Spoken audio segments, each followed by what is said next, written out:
Coming up next on This Week in Torrance, the City Yard Open House celebrates 15 years of educating the public on Torrance's public works. And budget cuts at schools have put music programs at risk. We'll tell you how some residents are trying to save them. Plus, students both past and present honor a man who usually avoids the spotlight. And these four-legged employees are always out to lunch. We'll bring you to their all-you-can-eat buffet. These stories and much more are just seconds away. Your local news starts now.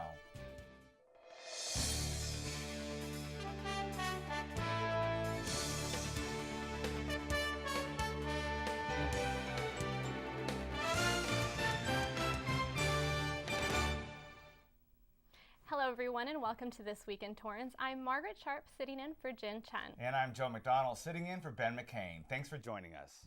Last week's election results could make buildings safer. Proposition 13 passed by nearly 85%, and that means building owners can make seismic safety upgrades without incurring higher property taxes. In the past, some building owners have been reluctant to make these upgrades because they would trigger a property tax reassessment. Proponents of the legislation hope that owners will be more inclined to make their buildings seismically sound. With the date for the new fiscal year looming, City Council focused almost exclusively on approving the budget. After hours of debate and pleas from residents to keep certain programs, City Council did pass the second-year budget in the 2009 to 2011 operating budget. And while some programs are staying, many more are either changing or going. The concerts in the park, summer musical, Halloween carnival, and the environmental fair will all continue. The Oodles of Noodles Festival is gone, and there will be just one more year this year for the 4th of July celebration at Wilson Park. The Torrance Rose Float spurred a great deal of discussion during the budget workshops. The annual cost is $132,000, which the city will continue to pay until 2012.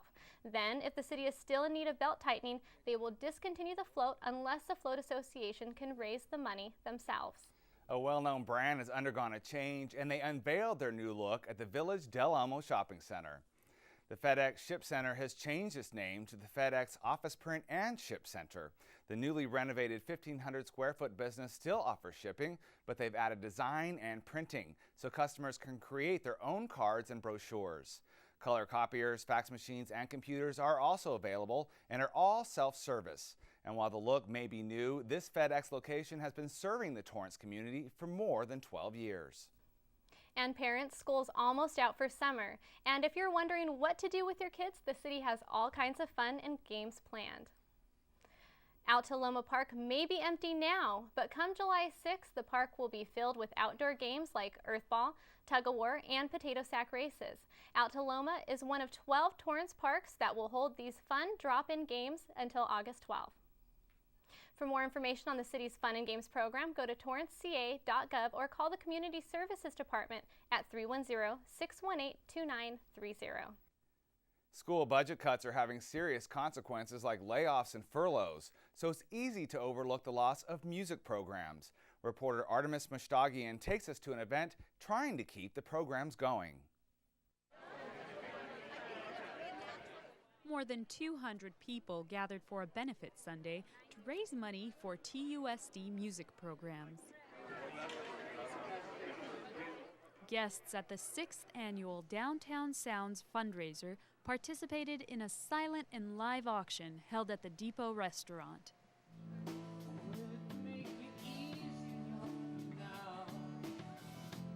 While raising funds for a worthy cause, the Kenny Hale Band provided the soundtrack for guests as they sipped on wine and enjoyed fare prepared by Chef Michael Schaefer. I'm telling you, you're a banana seed in a basket away from being a man in this thing. Comedian and impromptu auctioneer Ian Begg put on quite an act as he showcased items donated by members of Torrance's Rotary Club. The highest bid went for a trip to Bali, which was auctioned off for over $2,000. This year, they're hoping to top last year's total of over $6,000.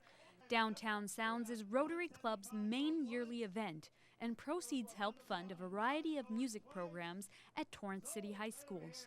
For CitiCABLE 3, I'm Artemis Moshtagian.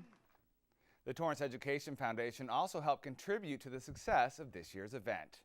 Coming up, we'll tell you why goats are so important to fire safety. But first, here's the current temperature outside.